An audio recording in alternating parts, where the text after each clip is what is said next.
जय हिंद दोस्तों, आपका मेरे यूट्यूब चैनल में स्वागत है। दोस्तों आज चलो सनातन की ओर के एपिसोड के दूसरे भाग में आपका स्वागत है। और हमने पहले एपिसोड में आपको भक्ति, ज्ञान, वैराग्य की कथा सुनाने का आरंभ किया था। दोस्तों हम कथा नहीं कहते, बेसिकली मेरा मकसद केवल इतना सा है।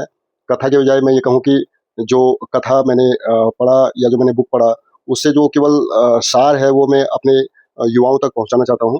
उस जो कथा का सार है, और जिससे कि हम लोग, जैसे मैंने पिछले एपिसोड में बताया था कि इसमें भक्ति जो एक माँ के रूप में है, और उसके 2 बच्चे ज्ञान और वैराग्य। और नेक्स्ट जो है कलयुग। कलयुग के बारे में जैसे सारे लोग उसके नेगेटिव एस्पेक्ट बताते हैं और बात-बात करते हैं कि कलयुग आ गया। उसके पॉजिटिव एस्पेक्ट भी मैं आज आपको बताना चाहूँगा। तो कथा के बजाय कथा का सार अगर मैं इसको कहूँ तो ज़्यादा बेहतर होगा। तो पिछली वाली कथा को पूरा हम नहीं करेंगे। आप जिन्होंने भी पहला एपिसोड नहीं देखा है वो कृपया करके पहला एपिसोड देखें, तभी वो दूसरे वाले भाग का भरपूर आनंद ले सकते हैं। मैं उसका जो लिंक डिस्क्रिप्शन में दे दूँगा, तो आप उसको वहाँ जा कर के देख सकते हैं। तो दोस्तों पिछले वाले भाग में मैंने ज़िक्र किया था कि सनकादिक 88,000 ऋषियों ने सूत जी को कोई ज्ञान की बात कहने को कहा था, जिससे कि जो कलयुग का प्रभाव है, कलयुग से जो सारे कलयुगवासी दुखी हैं, उससे वो सब लोग निजात पा सकें। तो यह बात सुनकर सूत जी ने सभी लोगों का बड़ा से सम्मान देखकर कहा कि मैं एक कथा आपको कहता हूँ, जो श्रीमद् भागवत कथा है। तो दोस्तों इसमें एक और इसका मॉरल होगा जो श्रीमद् भागवत के महात्म्य को भी बताएगा। तो सूत जी कहानी सुनाने लगे, और उन्होंने बोला कि ये वो कथा है श्रीमद् भागवत की जिसको सबसे पहले राजा परीक्षित को सुनाया गया था। तो राजा परीक्षित को जब सिंह ऋषि के श्राप से ये श्राप क्यों दिया, ये मैंने शायद पिछले एपिसोड में आप लोगों को बता दिया है, लेकिन हम डिटेल में इसको एक बार अलग से कवर करेंगे। तो इस कथा को सुखदेव जी ने राजा परीक्षित को सबसे पहले सुनाया था। और इस कथा का जब गंगा किनारे पर वाचन हो रहा था, तो बहुत सारे देवता, साधु गण इस कथा को सुनने के लिए आए। और देवता लोग जो है पूरा अमृत का कलश लेकर के आए, और उन्होंने सुखदेव जी को बोला कि ये अमृत का कलश आप रख लीजिए और हमारे को कथा सुना दीजिए। तो सुखदेव जी ने देवता लोगों को बोला कि नहीं, ये आपके जो आप अमृत लाए हैं, इससे तो केवल आयु बढ़ सकती है, दीर्घायु हो सकते हैं, लेकिन मैं जिस कथा का वाचन करूँगा वो युग युगांतर तक हमारे पास रहती है, और उससे व्यक्ति अमर हो जाता है, और उसको जन्म मरण के इस चक्कर से बिल्कुल मुक्ति मिल जाती है।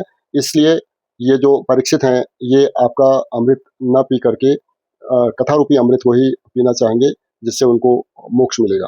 तो दोस्तों ये कहानी मैंने आपको पिछली बार भी बताया था कि क्योंकि राजा परीक्षित के पास उनके जीवन के अंतिम 7 दिन बचे थे, इसलिए 7 दिन में इस श्रीमद् भागवत की कथा को कहा गया था, इसीलिए इसको सप्ताह भी कहते हैं। तो इस कथा को सुनाने के दौरान ही सूत जी ने बोला कि जो सनकादि ने पिछली बार जो सनकादि ऋषि थे, उन्होंने भी नारद जी को ये कथा सुनाई थी। तो इतने में जो श्रोता थे उनको बड़ा आश्चर्य हुआ। उन्होंने बोला कि भाई जो नारद जी 1-2 मिनट भी एक जगह पर नहीं रह सकते हैं। उन्होंने पूरे सप्ताह पारायण ये कथा सनकादि से कैसे सुनी, और उनका सनकादि के दर्शन कैसे हुए, ये जो बात हमारे को बतलाइए। तो सूत जी इस बात को आगे जब बताते हैं, तो वो कहते हैं देखिए, नारद जी ने 7 दिन कथा सुनी, क्योंकि जो सनकादि हैं उनके भी दर्शन पाना बहुत आसान नहीं होता है। दोस्तों यहाँ पर एक बात बता दूँ, सनकादि और सौनकादिक 2 अलग-अलग आ रहे हैं। सनकादिक और सौनकादिक 2 अलग-अलग नाम ही है बेसिकली। सनकादिक जो हैं वो 4 कुमार, जो मैंने आपके पिछली बार आपको 4 कुमारों के बारे में बताया था, जिनको हम जो 5 ही साल के रहने का जिनको वरदान है, और सौनकादिक हम 88,000 ऋषियों की बात कर रहे हैं। और इसलिए आपकी जानकारी के लिए हमने ये दोनों अलग-अलग करके बीच में ये बताया है। तो जब उन्होंने ये जानना चाहा कि नारद जी को उनके दर्शन कहाँ हुए, तो अब उन्होंने बैकग्राउंड में ये वाली कहानी बताना चालू किया। तो इस कथा के अनुसार जो है, नारद जी कलयुग के प्रभाव से इधर-उधर जो भटक के सब जगह देख रहे थे कि कलयुग का बहुत बुरा प्रभाव हो रहा है। तो वो एक बार जब मथुरा गए तो मथुरा में उनको एक स्त्री दिखाई दी, और जो स्त्री बहुत बूढ़ी थी, और उसके पास में 2 उसके जो व्यक्ति मूर्छित अवस्था में लेटे हुए थे। तो जब नारद जी उधर से जा रहे थे तो वो जो बूढ़ी औरत थी, वो ऐसा प्रतीत हो रहा था कि वो किसी का इंतज़ार कर रही थी कि कोई आए और मेरी सहायता करे। तो जब उस बूढ़ी औरत ने नारद जी को देखा तो उसने नारद जी को पुकारा और बोला कि आप मेरे पास आइए और मेरी थोड़ी सहायता कर दीजिए। तो नारद जी बूढ़ी औरत के पास गए। उन्होंने जब पूछा कि ये दोनों कौन हैं, तब भक्ति ने बोला कि ये मेरे 2 बच्चे हैं, ज्ञान और वैराग्य। ये कलयुग में इतने कलयुग के प्रभाव से बिल्कुल मूर्छित पड़े हैं। अब मैं जो है तरुण अवस्था में रहूँ और ये दोनों मूर्छित अवस्था में रहें, ये मेरे को शोभा नहीं देता है।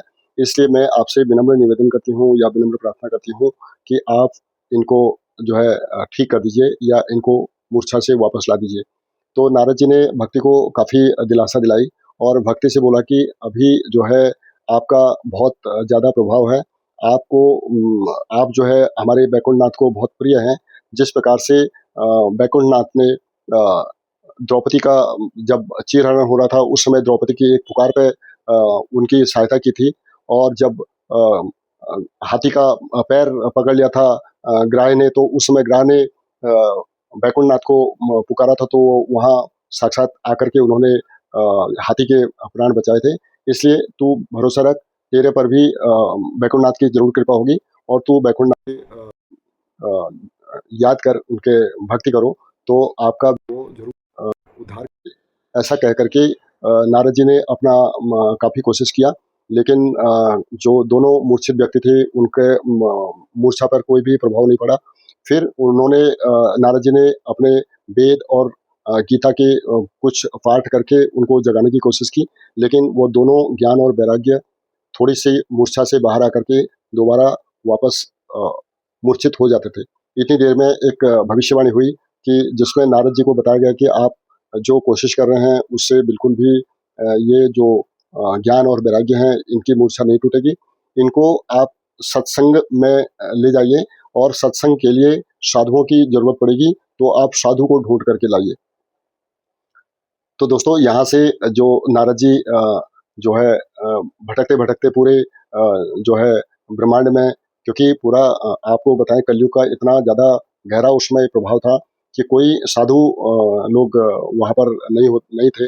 तो इस उसमें आके नारद जी अपने हिमालय में आकर के अपना आराम से जो काफ़ी चिंतित अवस्था में बैठे थे कि मेरे को साधु कहाँ मिले। तो वहाँ पर जो 4 कुमार थे, जिसमें अभी जो श्रोता थे वो सूत जी को पूछ रहे थे कि उनके दर्शन कैसे हुए। तो जो 4 कुमार थे वो भी अपना इधर-उधर जाकर के अपने ज्ञान का प्रचार-प्रसार करते रहते थे। तो वहाँ पर उनको अचानक जो है नारद जी मिल गए, जो नारद जी बहुत चिंतित अवस्था में वहाँ पर दिखाई दे रहे थे। तो जब उन 4 कुमारों ने नारद जी को पूछा, उनकी चिंता का कारण पूछा, तो नारद जी ने उनको ये सारी बातें बताई कि वहाँ पर जो है भक्ति के दोनों बच्चे मूर्छित हैं, और मैंने काफ़ी कोशिश करने के बाद भी उनकी मूर्छा नहीं टूटी।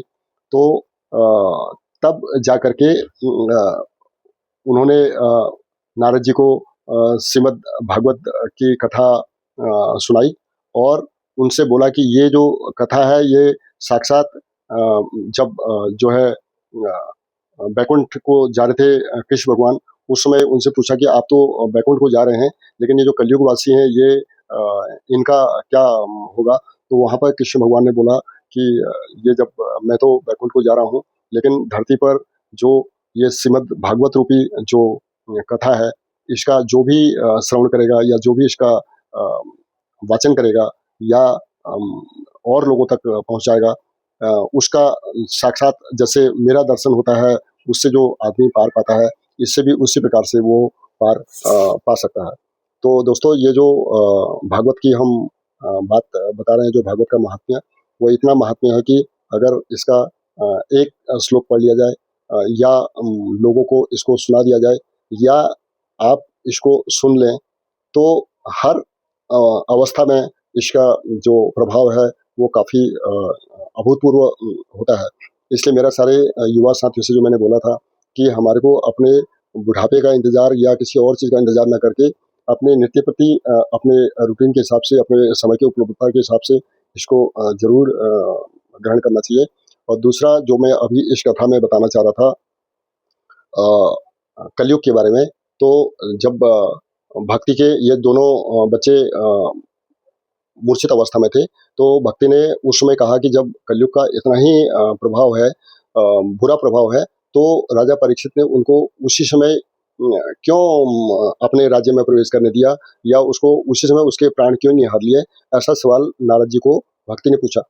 तो नारद जी ने तब भक्ति से कहा कि नहीं देखो, जो कलयुग है, कलयुग का आपको केवल यही पता है कि इससे जो बुरा प्रभाव हो रहा है, लेकिन जबकि ऐसा नहीं है। सारे बाकी जो युगों में इतने जो कथा, यज्ञ, दान, पुण्य करने के बाद जो मोक्ष नहीं मिलता था, वो कलयुग ने अपनी विशेषता परीक्षित को बताई थी कि अगर थोड़ी-सी भी भक्ति कोई कर लेगा, तो उसका मोक्ष होना बिल्कुल तय है।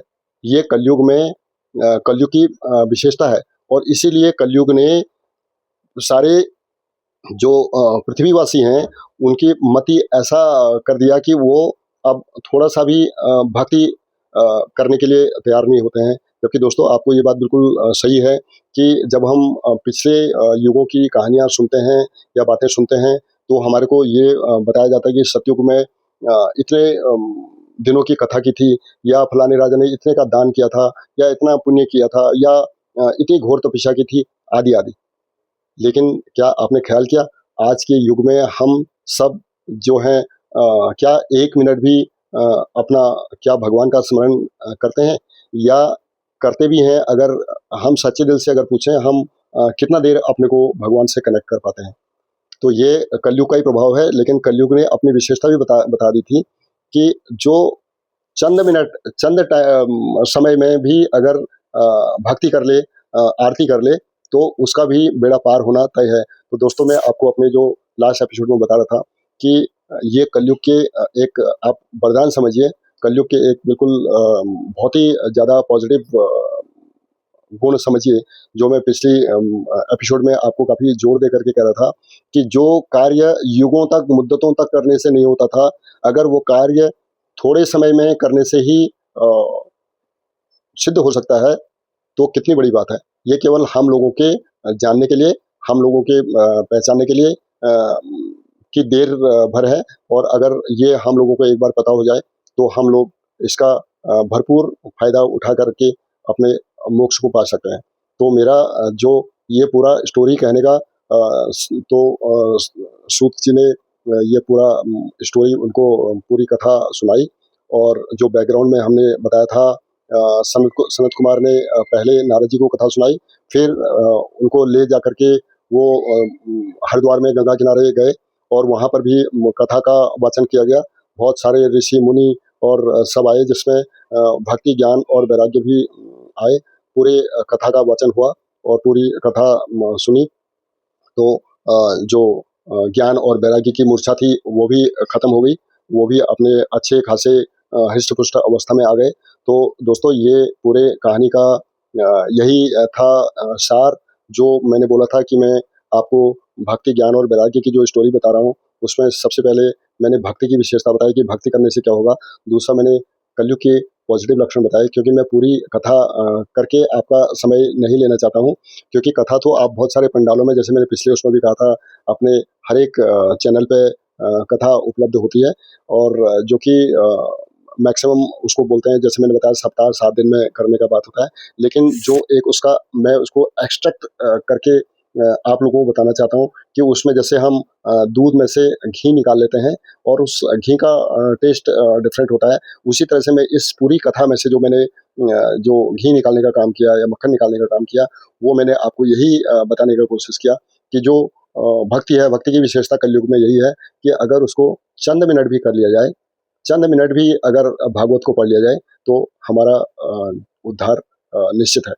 तो दोस्तों, कैसा लगा आपको ये कहानी? इस कहानी का जो मैंने एक्सट्रैक्ट निकाल के या मोरल बता करके आप लोगों को समझाने का कोशिश किया है, और आप कितना समझे वो मेरे को ज़रूर कमेंट करिए। और स्टोरी अगर अच्छी लगी आपको तो इसको आगे भी प्रसारित करिए, क्योंकि हो सकता है इसी से आपका भी थोड़ा पुण्य हो जाए। और चैनल में नए हैं तो सब्सक्राइब करना बिल्कुल ना भूलें।